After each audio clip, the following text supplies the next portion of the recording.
one of the coolest analogies I've ever heard was thinking about the departments in your company as almost like a salary cap, right? Mhm. And they were using the example of like the Patriots, and they said, man, we have a guy we drafted. He's an amazing safety.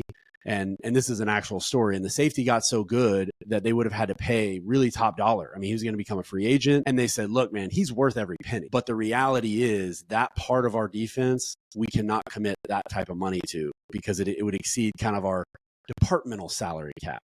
Mhm. And so thinking about your team and your numbers and your labor very differently. Most people just say, well, I need Joe. Joe's good. Joe's been here forever.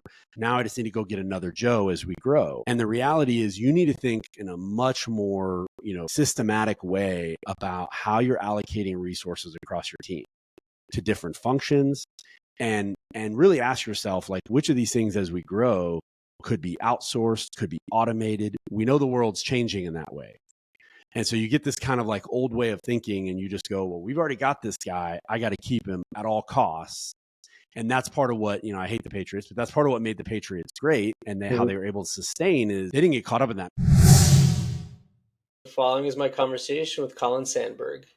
Colin is a multi-business owner and the founder of FinElevate, an MBA-led strategic finance firm that helps business owners use their numbers to make money rather than simply better categorizing their expenses. Additionally, a CEO and owner of manufacturing, distribution, and service businesses, Colin has developed a passion for demystifying small business finance and supporting fellow entrepreneurs in achieving their dreams. Enjoy our conversation. Colin, thanks for coming on the podcast. Yeah, thanks for having me, Daniel. So I have a really great place to start. And in your bio, it reads, I started at 21 in my family business and quickly realized the business was a financial house of cards. Why make that analogy? Yeah. So when I was coming into the business, I didn't know any better. I'd never been in a small business. I mean, one of the things that I wanted in a small business in my first place to go was to see behind the curtain, like what's really there. And what I found was that it was not what I expected, right? I went in expecting like, okay, it's just a smaller version of a big business. Like it kind of has its stuff together, knows what it's doing. And I basically figured out that every element of the finances was a disaster. And so it felt like, a house of cards where any one move or, you sneeze and the whole thing's going to be gone. So. Interesting. Fair enough on there. When you say the aspects were disaster, what specific financial aspects are you talking about? Are you talking about the statements, kind of the cash flow statement, balance sheet? Were there just kind of poor financial metrics or things weren't organized? Take me a bit through that. Yeah. So not just that they weren't competent in the way they were, doing their financial statements and recordings, but I'm more talking about like the actual, realities financially were a disaster. So, the first time I looked at, I'll never forget. I mean, I have a very vivid memory, and this is, over 20 years ago now. I sit down and I'm looking at the screen. I'm being trained to help on the financial side of the business. And I take a look and I'm like, wait a minute, that's the bank account. Where are the other bank accounts? And they're like, no, that's the bank account. And I'm like, I'm looking around and I'm 21, 22 years old. And I'm like, frankly, like, oh shit, man, that's all the money. Like that's it. And I wasn't a rich kid. Like I didn't have a lot of money myself, but I'm sitting there looking at this number and I'm thinking there's no way we can do all of this with that number in the bank. And so that was just the tip of the iceberg. It was like our inventory was, essentially garbage. We bought a bunch of inventory that was custom for a job that never happened. And so we've just got all this stuff sitting there. And then you look at, okay, well, yeah, the customers owe us some money. So as soon as we collect that, we're going to be okay. And then you dig deeper and realize, well, a bunch of these customers say they're not paying. And now what? And the vendor bills and the payrolls coming, and it just like on and on and on. And so that's really what I mean is not just that it wasn't put together well, it was truly a disaster. So one giant shit show is probably the best way to summarize it, right? Absolutely. So for example, kind of one of the things that you just said, or some of the things that you said that the business had, customers that weren't paying, a really low cash balance, probably vendors, wanting to get paid. So I'm just curious, how does a business operate or kind of function when, you have all those differing aspects going on? Well, I'm a huge believer that we're either kind of getting forward or we're either getting better or we're getting worse, right? Mhm. It's like there is no such thing as staying the same. And the hard part is when you're in that mode is that it's all consuming.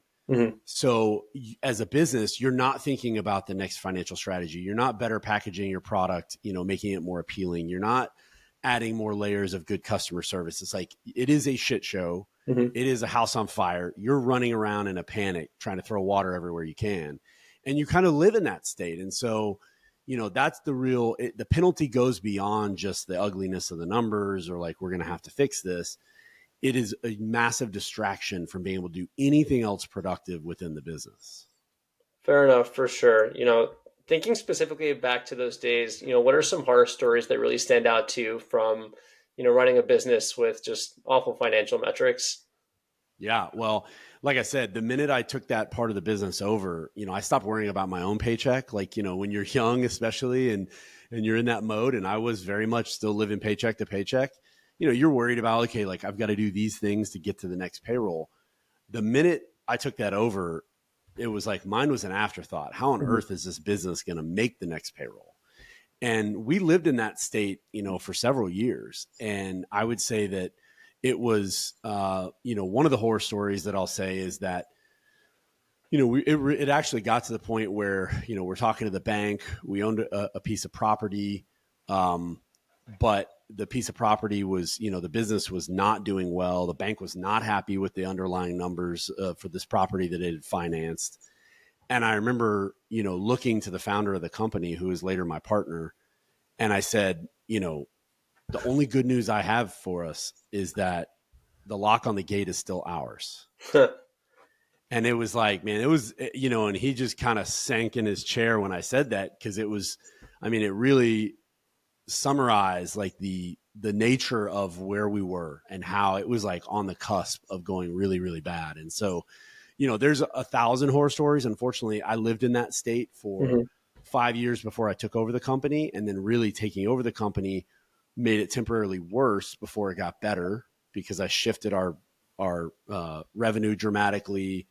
I pivoted hard when I took over the company, and so it very temporarily got even worse, and then started to climb up and got much better from there. Thankfully you were able to recover, but just to linger on that thought for a bit. So is the doomsday scenario there that the bank just kind of takes over the collateral of the business and, you guys just kind of out of luck? Is that what doomsday would have looked like? Yeah, doomsday would have been that, yeah, essentially we failed in a way that, financially devastated everybody involved, right? Mhm. Our employees, our team, the people we owed money to. So, we weren't buying and selling with, enormous companies per se. We had a lot of local vendors that really depended on us and we were major customers for. So, yeah, the doomsday is everybody loses Got it. essentially. Well, glad you were able to avoid that, and awesome that you were able to kind of make things work. But speaking about the start of that journey back, or how you were able to really kind of grow the company from the bottom that it was, during that roller coaster that you were on, what's something that you learned kind of that you didn't know before? Oh my gosh. Well, I went to small business because I wanted to bet on myself. And I think the biggest thing that I learned from those earliest days was I'm still the type of person who feels better when I'm the one at the controls. Hmm. And that's what I love about small business. Um, I learned that even when I'm down and the outside world doesn't believe, that if I see a path and I see how to make it work, that I need to trust my gut and I need to put in what it takes to make it through. Hmm. Um, and ultimately, I learned about myself, before this. So, I won't go back too far, but before this, I was a bad kid. Like I barely graduated high school. I got in trouble. I didn't put myself in a position to go to college, even though my dad had a PhD, my mom had a master's And degree. look how Like, you turned out. You're just fine. well, yeah, eventually. Now I just look like an entrepreneur looking backward, but at the time it was like I had been disengaged from my own life in a way. And so what I really proved to myself and what I learned was that if I applied myself and I really focused on what I needed to learn to solve my problems, that I could Hmm. get there. And that pattern has repeated. It's repeating right now, right? It's going to repeat forever as long as I keep doing this. Double down on learning, set a vision and get after it and get to work and don't take no for an answer. Speaking of that, and there's one other thing that I wanted to touch upon, but about learning, I think there's a really big misconception that a lot of people think that learning is over by the time you graduate college and you just kind of have your knowledge and you just do your thing. But I think it's a really outdated mindset because the world is changing constantly. I mean, technology over the last 15, 20 years has gone at kind of an exponential pace. So from your experience, just from some of the things that you've seen, why do you think there's this misconception about learning stopping when you're done college? Yeah, I think, to your point, going up until the point you're done with college, the vast majority of the learning that you do is kind of spoon fed to you. Mm-hmm. Right. And like I have little kids. So, you're spoon feeding little kids like, hey, it's time to learn to read. It's time to learn your numbers. It's time to learn shapes. It's time to learn color, whatever it is. Right. You're always. And so I think the hard part is you kind of feel like you're being forced to go through those motions all the way up through, sometimes all the way through college. Mm-hmm. And then all of a sudden the tables turn and it's like no one besides, how to do this job, no one's asking you to learn anything anymore. It's on you. Mm-hmm. And are you actually dedicated? And do you actually, and I think unfortunately, like I know what happened with me, people can kind of lose the learning can lose the luster when it's being imposed on you. Mm-hmm. When you get to go after it, you have a different love for it. You have a different appreciation. You're willing to work to a different level. And so, that's what I encourage with people is like, I don't care where you are in your education journey or what age you are, carve out some time for yourself and go learn about things you're passionate about and kind of have that love of learning for its own sake. I agree in the sense that you definitely have that love when you're pursuing something that you enjoy as opposed to something in school. I think that's why school might get a bad rep because oftentimes we're forced to sit in these meaningless classes that we don't really take away a lot from as opposed to when we're actually interested in something, really putting in the effort. So really an interesting note on there. The other thing that you mentioned earlier that I wanted to ask about, you spoke about when you're kind of in a business, you like being kind of in control, kind of at the helm, trying to figure out things going on. As a business owner, how do you know the balance between kind of controlling things and also being able to let go or kind of handle things that are outside of your control? Yeah, that's a really good question. I mean, I think it all comes down to structure and systems, right?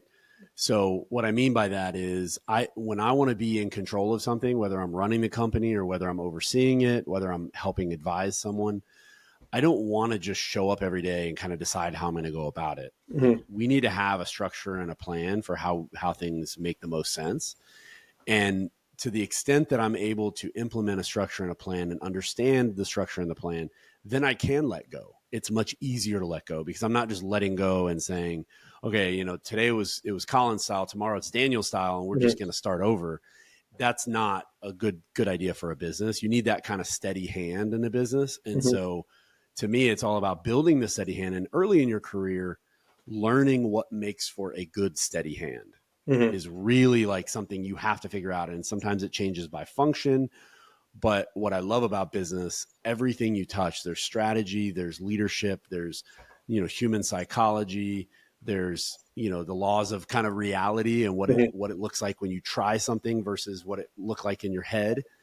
And so you have to kind of work through learning those different things. But as you come out the other side, it's like, let's build a framework and then I can run it or you can run it and we'll get a similar result. And so that's when you can really let go and kind of get more into oversight and out of having to, be one man against the world. To really dig deep into that, was there ever a pivotal moment where kind of you learned that hard lesson of like, I just can't control everything? Like, was there ever like a moment in time where you were like, before that moment, you were like, I'm in control, like it's everything I can kind of command. And then afterward, you're like, okay, there's just some things that, are out of my hands. Well, I'll tell you, the bigger your team gets, the more that's absolutely true. Right. Mm-hmm. So, one of the limitations, I think a ceiling that a lot of business owners, and certainly if they start their own business or start out in a really small business, is this kind of command and control. Like, hey, I do it all. And I've got a helper in this area and a helper in this area and a helper in this area. But I'm calling all the shots. Right. And it's easy to fall into the trap of the ego trap of why that feels good. And you think you're really smart. And you think you're doing a really good job, but that doesn't scale. Right. That doesn't work beyond 6 or maybe 8 people. Even when you get to 12 or 15 people, all of a sudden that same logic, like, wait a minute, I haven't talked to this guy all day. I didn't tell him what to do, and it starts to break down and your results are not consistent. And so for me, it was, getting out of when I took over the business and I had to cut it down to a smaller size and really change dramatically, like what we were offering. It was like command and control. I was in that mode of, we're doing this, do this or get out of the way kind of mindset. And there's a time and place where that makes sense. But when you grow beyond that and times get better and the business starts to have some success and you start to grow in terms of people, that model's broken. And so I really struggled with knowing when to turn that off and how to dial it back slowly and still get good results within the different areas of the business. Do you think a part of that letting go, or kind of as your company grows, realizing that everything is in your control, do you think a part of that has to do with trust, and just kind of some people have trust issues and have a difficult time trusting just their employees to get stuff done without oversight? 100%. That's the name of the name of the game is trust. And so like for me, going through the heartache, I mean, man, we're talking when it was ugly, like when I first got involved in the business and even up to when I took it over, I mean, we're talking sleepless nights, we're talking working, crazy hours, blood, sweat, and tears. It was every ounce of it. And so part of that trust, and if I'm being really, really candid, which is why I'm here, is like, you don't have the same level of respect for the other person because they haven't committed what you have to get there. And so it's like, wait a minute, you think I'm going to turn this over to somebody who doesn't work as hard as me, hasn't been working as hard to learn as I have, doesn't care as much as me, doesn't want it as badly as I do. And I'm supposed to let them just go off and do this? Are you kidding me? And so it takes a level of professionalism and leveling up your game and leadership and management and structure, all the things I was talking about, to feel like I can do that and still get a really solid result. Got it. So it's a lot has to do with probably ego and trust, and trusting that the people that are coming in are there to do a great job. So that actually brings me to another thing I wanted to talk about, which is really important in entrepreneurship and business, and that's hiring. So when you're hiring, actually, before I'll say that, I should add, I think a lot of times there's a big divide in people's minds about one of the things that you just mentioned, in the sense that a lot of owners think that people are just coming in just to make money, just to kind of make a checkbox, versus a lot of times if you hire the right people, obviously we need to make a living, but people want to make an impact. So from a business owner's perspective, when hiring, how do you check, or what do you do to see if people are there only to make money versus actually add value to the business? Yeah, I love that. I have, it's a negative way to put it, but I kind of talk about clock punchers, right? Which to me, a clock puncher is kind of the epitome of somebody who's just there for the paycheck, right? And I think to your point, the hard part is, especially if you're a smaller business, the business owner who has that attitude I was just explaining about, like, nobody's in this like I am. It's amazing. They attract people who kind of fulfill that expectation. So the people who have pride in their work and are learners and seekers and working on their own to develop and add tremendous value and want to have a place where they're bought in, they see that from a mile away and they're like, not a chance. I'm never going there. And a lot of the yes men and the people who just are just a helper come into your world, and then it just solidifies that belief. So I think that, to your point, what I love is that notion of, really being able to filter in the hiring process for the culture fit, like making sure that you really are filtering for the style of person and the way they, conduct themselves in life, the behavior. And one of those is like, man, I don't think everybody in the world needs to be a business owner, but be passionate about what you do. Like, be passionate. And to your point, there are plenty of people who want to work somewhere they can have an impact for a cause they believe in, whether it's the mission of the company or what the company is delivering. And they're really passionate about the area that they work. And so that's fantastic. And when you hit a high enough level of leadership that you can actually make room for that, you will start to attract it. So to switch gears a little bit about here from the employee perspective, I really like your comments on there, but I think a lot of times, I think everyone's a little different and we all intuitively have different passions or purposes that we want to pursue. But a lot of times people, for whatever reason, don't pursue them because I think a big driver of that is fear. So kind of if you could switch gears for a second from the employee perspective, why do you think a lot of people are scared to really go after those careers that they really want to make an impact in? Well, I think, it's easy to fall into kind of the rat race. And what happens, and it happens for all of us, like I always say, I'm never going to let my kids go to community college. Okay.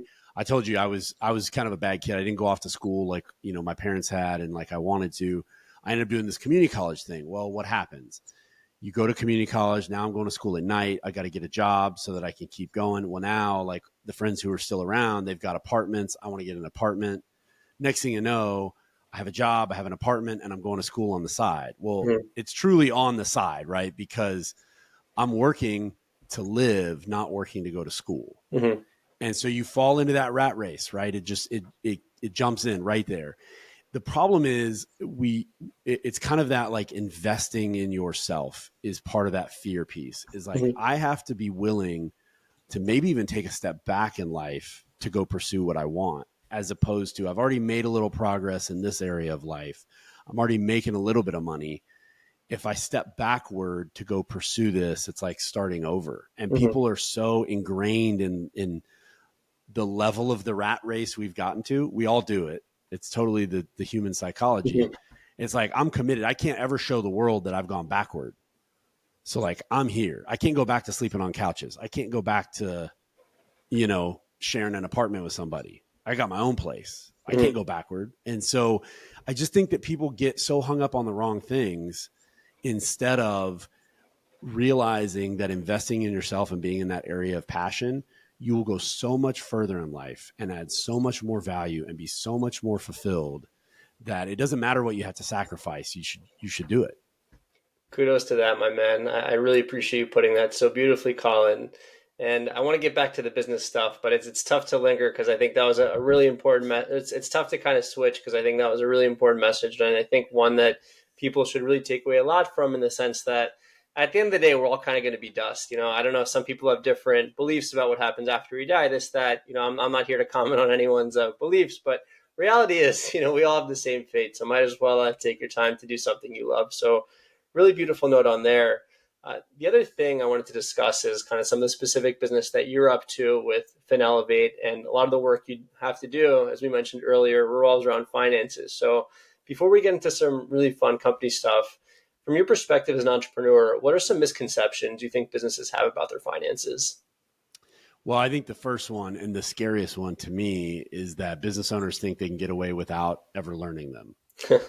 So, I just, even though I told you I didn't do well in school and I was kind of a troublemaker, I always naturally gravitated toward math. It just kind of made sense to me, not super high levels of math because I never got to those, but the basics, the fundamental kind of core value of math. And so that always made sense to me. So when I went into business and was kind of pushed into the financial side, I was like, okay, this makes sense to me.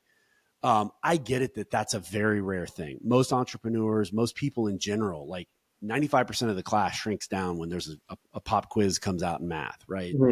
People don't like that. People don't want that. That's okay. But if you're a business owner, you owe it to yourself, you owe it to your team, you owe it to your family, you owe it to every stakeholder involved to like level up and actually learn what these numbers are and what they mean.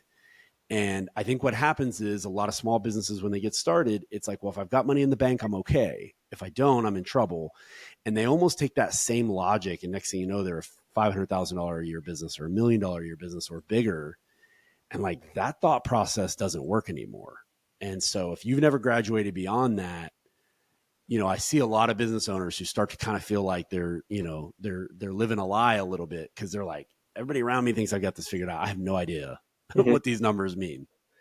So quick following on there, and you mentioned that a lot of kind of entrepreneurs or business owners don't really go beyond that basic level of math. And actually, another aside here to my current aside, I think there's a misconception. A lot of this stuff is really foreign and really difficult to learn. And learning anything in the beginning is difficult, but it's not calculus. A lot of it's just kind of plus and minuses and just learning the arithmetic. So I just urge every business owner to go out and do that. And after kind of learning it, I think you'll see that it's not as it's not as fearsome as you think it is. But back to kind of what I was touching upon, do you think most entrepreneurs come from a finance or business background, or have you noticed they come from a different kind of background? No, I think to me the two things that almost every entrepreneur, let me make it three things. Mm-hmm. Almost every entrepreneur I've ever met. Number one, they have proximity to another entrepreneur. And I've noticed this pattern, and I've rarely heard anybody else ever talk about it, which is, entrepreneurship from afar looks scary. It looks intimidating. It looks overwhelming. Once you've seen somebody up front, and I'm going to be kind of harsh here, but Mm-hmm. it's like you look at somebody and you're like, I mean, I'm at least as smart as that guy. Like I could definitely do this. Right. And so it's like humanizing it makes it more approachable. So they've been around an entrepreneur. I think the next thing is they're generally bold. And there are different types of bold. Some people are like, I've got to calculate 1,000% of the risks. And then once I feel comfortable, then I'm going to be bold. And some people are just like crazy bold, right? Like they just go, they jump and then they're trying to build the airplane on the way down. Right. Mm-hmm. But so I would say that they have proximity to an entrepreneur. They're willing to be bold. And then they're willing to kind of overcome whatever it takes to sell a product and express their passion. Mm-hmm. Some people are really passionate about the product. Some people are really passionate about, helping people and talking with people on the sales side. But it's so rare that you have those combinations of like prerequisites, I would say, Mm-hmm. and someone who's analytical and kind of financially minded. It's just from my experience, it's a small percentage of entrepreneurs. There's like Jeff Bezos and then everyone else. So we'll just Yeah, no, that's a fantastic point. So I would say most of them are kind of engineers, which Jeff Bezos was kind of passionate about the product, and he had that engineering, kind of nerdy engineering mind, right? Where it's like, okay, well, I learned now the financials are just another math equation. I'm going to go figure that out. No big deal. Yeah, But for the rest of us, it's a different challenge. Yeah, he's a freak. I mean, he's done a lot for the world, but I think most people have to realize most of us aren't freaks of nature like that, and we Yeah. have to kind of hire for our weaknesses. But I think that was a really good point you made there. Another thing that I thought was really interesting about your company in particular is that you help a lot of small businesses with their finances and kind of make a financial report card and help them out regarding how to move forward just so they can sustainably operate. But your firm is run mostly by MBAs, not CPAs. Is that a little counterintuitive? Yeah. So my story I told you is ironically, I don't have an undergrad degree, but I went and got my executive MBA.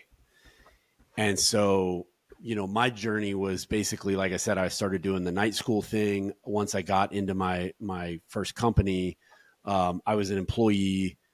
It became my life. I was all consumed. I took over the finance of the business about a year in.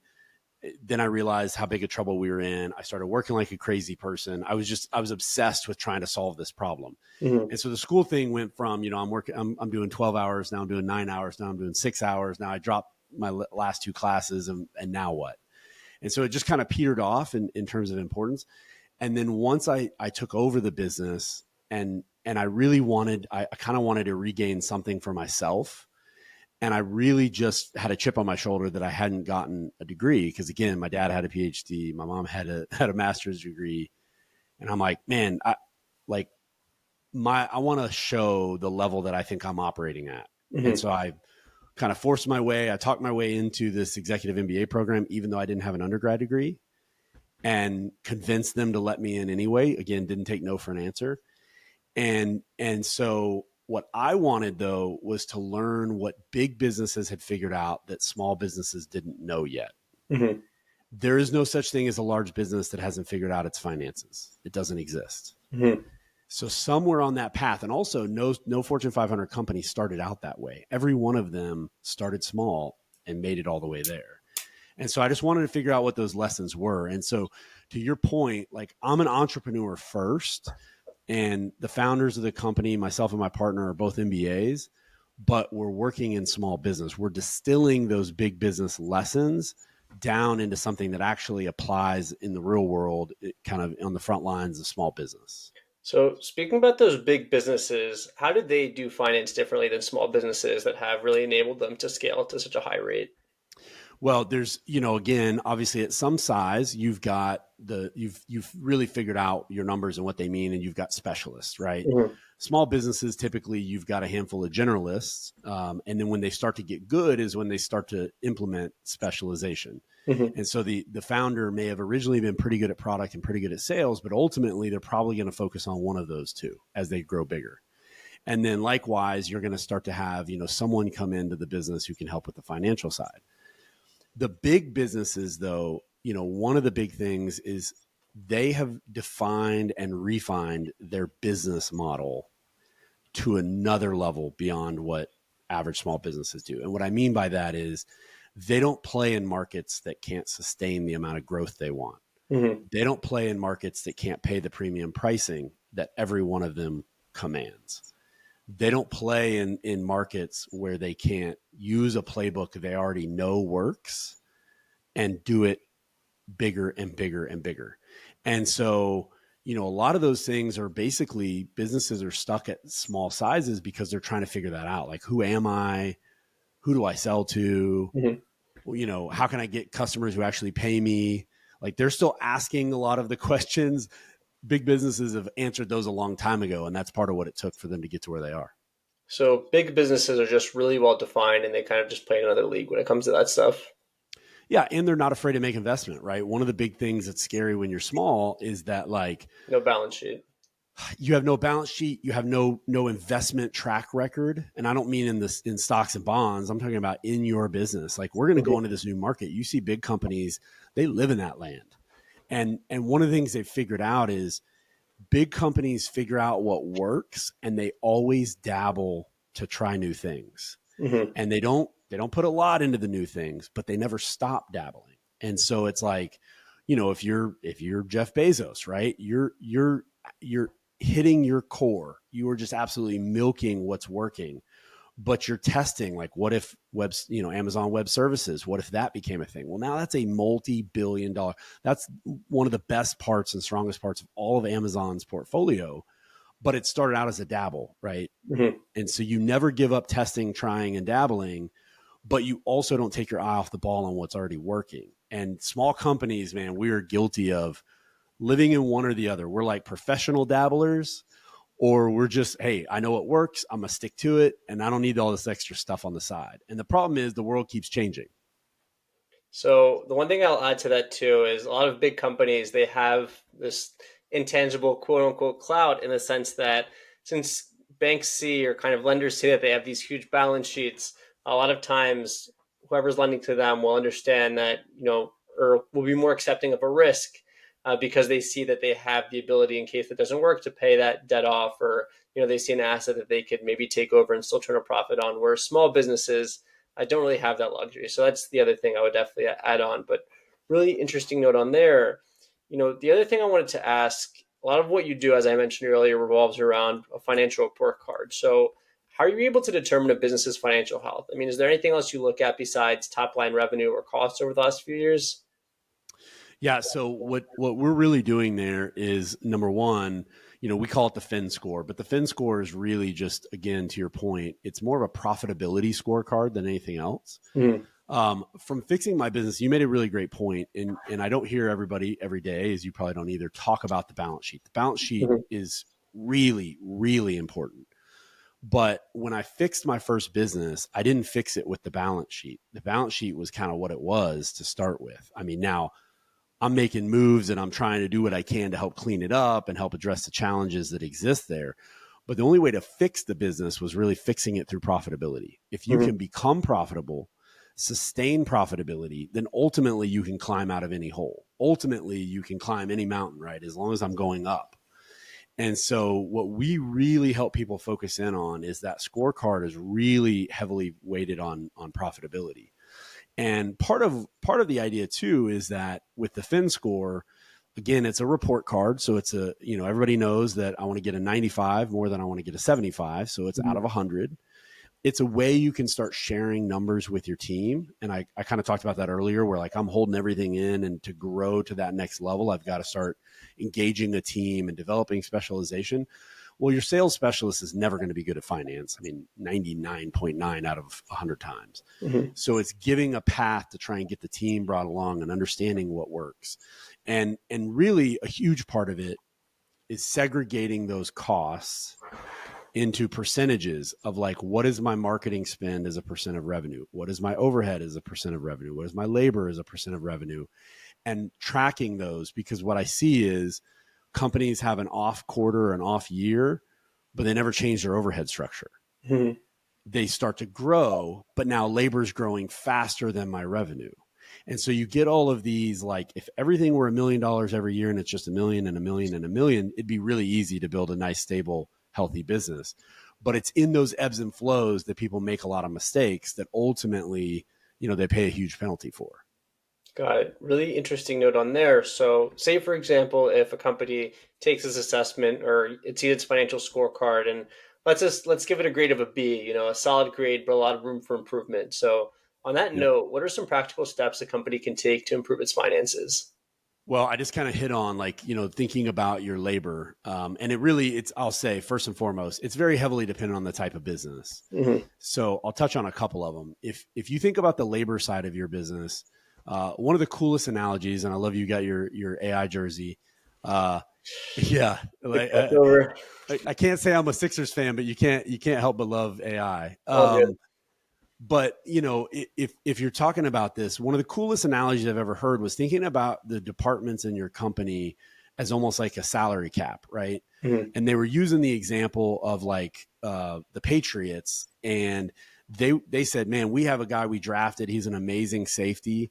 And this is an actual story. And the safety got so good that they would have had to pay really top dollar. I mean, he was going to become a free agent. And they said, look, man, he's worth every penny.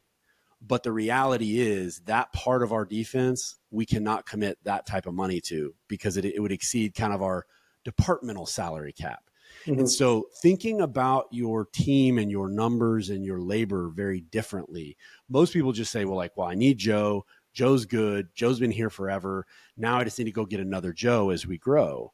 And the reality is you need to think in a much more, systematic way about how you're allocating resources across your team to different functions and really ask yourself, like, which of these things as we grow could be outsourced, could be automated. We know the world's changing in that way. And so you get this kind of like old way of thinking and you just go, well, we've already got this guy. I got to keep him at all costs.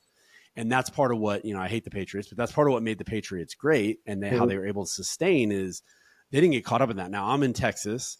Mm-hmm. We got Jerry Jones, historically very different. He's like, that's my guy. I'm paying him whatever it takes.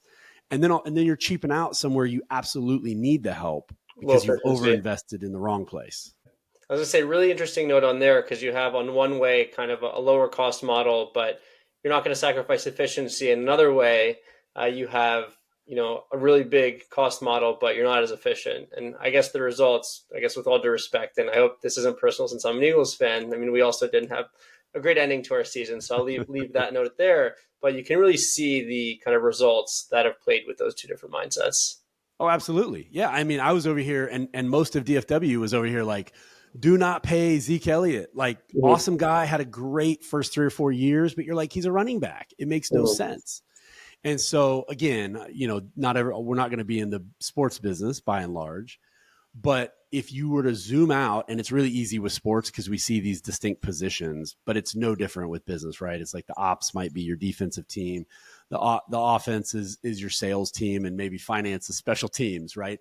I can only allocate resources according to the market, but also what I'm trying to accomplish, like what style of team I'm trying to build, the way I'm going to, deploy my services. And when you make that big Zeke Elliott commitment and then he flops, you now have to let go of one of the best wide receivers in the game. Mm-hmm. And Amari Cooper's up, still doing what he's doing. Now he's for another team, right? And so it's like you have to think bigger than just the immediate what's in front of you and what you want. You think about a more long-term strategy, with your labor. And it's not only like, do I cut this guy? Because obviously in sports, that's how that works. Yep. But I mean, as you're adding team, as you're thinking about, what does your business look like 3 years from now? You need to have a really good systematic strategy. For sure, especially considering, is the value that this is bringing on superseding the accounting cost that I'm putting in place. That's also really important there. And I appreciate all the analogies you made there because I think they're really applicable to business and how we see a lot of these things today. On a slightly different note, Something that you probably hear a lot about, and something I've mentioned actually in the last few shows, kind of the rise in AI. So sorry to keep ruminating on that, and you probably see that in every single article these days. But specifically applied to kind of finance and accounting in your business, what impact do you think AI will have on the future of accounting, finance, and budgeting? Yeah, I think AI is going to have a similar, at least short term impact on all areas of business, which is hopefully it takes the low hanging fruit, the kind of repetitive, low level tasks. Mm. I think the challenge is, and this is why we created FinElevate to be a little different. The challenge is that it's not a lack of access to a strategy that's holding back businesses from a financial standpoint. It's like the boots on the ground ability to help make some of the changes. Mm-hmm. If as we were fixing the financial side of my first business, this was not like if I could have written down the perfect plan for what we wanted to be and just click go, it wouldn't be done. Mm-hmm. It took years to make those changes. And so it's this kind of discipline that's involved and this ability to actually make changes and regroup. I think all of those things can be supported by AI, but I don't think it's replaced by AI. Now, categorizing your expenses 100% can be can be replaced and should be by AI. So I see it as some of the day-to-day accounting, repetitive monthly close. How are we going to do this over and over and over again? Absolutely, AI is coming for that, and it should. But you can go to ChatGPT right now and say, give me a financial plan, Mm-hmm. and hand it to a business owner, and they're still not going to do it. Right? It's not a lack of information problem. It's a handheld. Let's go through this, and here's what we're going to do next, and then here's what we're going to do next, and actually helping them implement it that For people sure. need.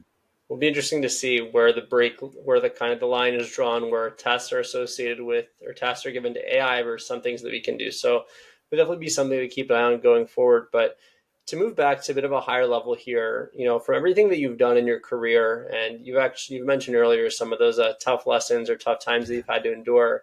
Kind of, what are some of the hard earned or hard learned lessons you've learned throughout your career that you wish you knew beforehand? Yeah, well, I'll tell you, there's an old saying that, what do you do when you find yourself in a hole? And the first thing is stop digging. It's So, funny. yeah, so, it took me really 5 years before I took over the business, my first business, and started to turn around. And the very first thing I did was finally stop the bleeding, right? Stop digging deeper into the hole. So, in other words, before that, we were taking on jobs and we kept believing this pie in the sky idea that, like, well, if we just do a bigger job, we'll make money. Like, yeah, we lost money on all these other jobs. If you just do a bigger one, we're going to Mhm. figure this out, which is, honestly kind of a disastrous way to think about business. And so one of the first things is like, you need to make money on every quote, every order. You need to know how you're going to make money on that deal. Mhm. And you don't need time. There's no time for doing it for practice. There's none of this. Like, I think that one of the big hangups is people see a Walmart or they see an Amazon or they see these massive companies and they think, well, they're a low cost leader. I can be a low cost leader and I'll make it up in volume. It's Mhm. like, you need to be realistic. That is not the definition of like 98% of all small businesses are not volume based businesses. So if you can't figure out how you're going to make money on those individual deals, then when you start adding them together, you're not going to suddenly break through some sort of profit level. Mhm. So make money, grind out a higher margin. And so that's the first one. The second one, which kind of goes hand in hand, is every small business should have premium pricing. Again, only companies that are in that massive scale model can get away with being the low cost leader. For For sure. the rest of us, you need to ask yourself and have that deep heart to heart conversation. What would my business have to do to where my customers would see it as a premium offer?